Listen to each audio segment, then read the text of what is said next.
Everyone, welcome to this ASCO GU virtual roundtable. My name is Brian Rini, and I'm a professor of medicine at Vanderbilt and Vanderbilt Ingram Cancer Center.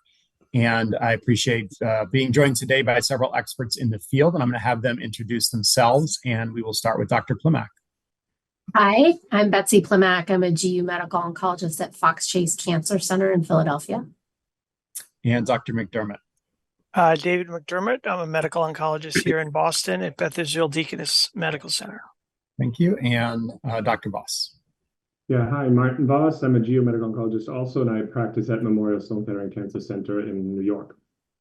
Great. I appreciate you all joining us, and you all have extensive expertise in kidney cancer and drug development, so it should be a fun discussion. We're going to touch on several areas in the landscape of kidney cancer, incorporating some of the data that was presented just recently at ASCO GU in San Francisco.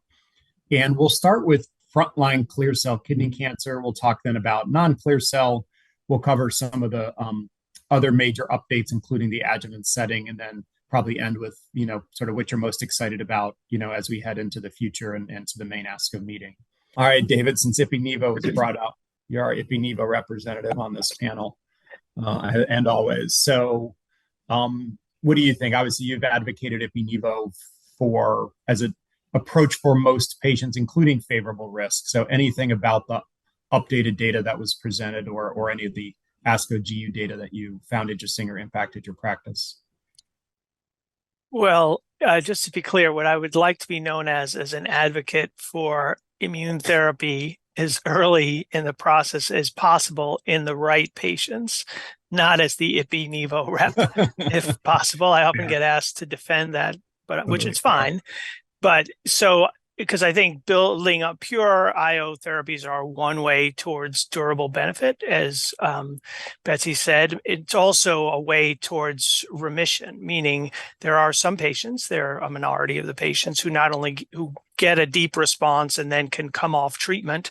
Sometimes they come off because the response is impressive. A lot of times they come off because of toxicity, but the bottom line is they can stay in response. And I think that's one of the things, probably the most impressive thing about the Ipi-Nivo curves over time is if you're fortunate enough to be a responder, those responses can be very durable and patients can be alive. And as Betsy mentioned, in treatment-free survival, which is really our patient's goal, is not just to live longer, but to ideally they're living in remission, potentially cured. I think proving cure is a little hard because you need a lot of follow-up. And the great news is we're getting long-term outcomes. The bad news is our trials are not well designed to collect long-term data. So beyond 5 years, our data becomes a little fuzzy on some of those issues. But it's still worth looking at. One of the things that Betsy mentioned that actually has been looked at is treatment-free survival with the VEGF PD-1 combinations. The FDA actually combined all the three major trials into one data set, several thousand patients. They presented it at ASCO last year. Unfortunately, it didn't even make it as a poster, which was kind of rough grading on the committee's part, but it's going to be a publication. Essentially, what the abstract showed was there was no significant improvement in treatment-free survival for those combos, which means you can still get durable benefit, but most of the patients getting that benefit were still on one of the drugs. So, the good news is long-term outcomes are possible. That should be our goal. If we can get beyond long-term outcomes to remission, that should also be something we push for. And I think things that build on the immune response to the tumor are one way to get us there. And those are the kind of things we learned, at this meeting, which is nice. So I have a comment and a question for you. Comment is, unfortunately, the way the IO TKI regimens were designed, that treatment-free survival is going to be driven by the TKI, right? Right. Because we didn't stop it, right? Right. And most people weren't really stopping for toxicity. They'd probably dose reducing and such. So I think it complicates that interpretation. My question for you is, a patient walks into your office, whatever characteristics you want, intermediate risk, sarcomatoid, whatever characteristics you want, you're going to give them Ipi-Nivo, and they say, hey, doc, what's my chance of being cured with this? And you have to give them a number. I'm going to force you to give them a number. They're not leaving your office.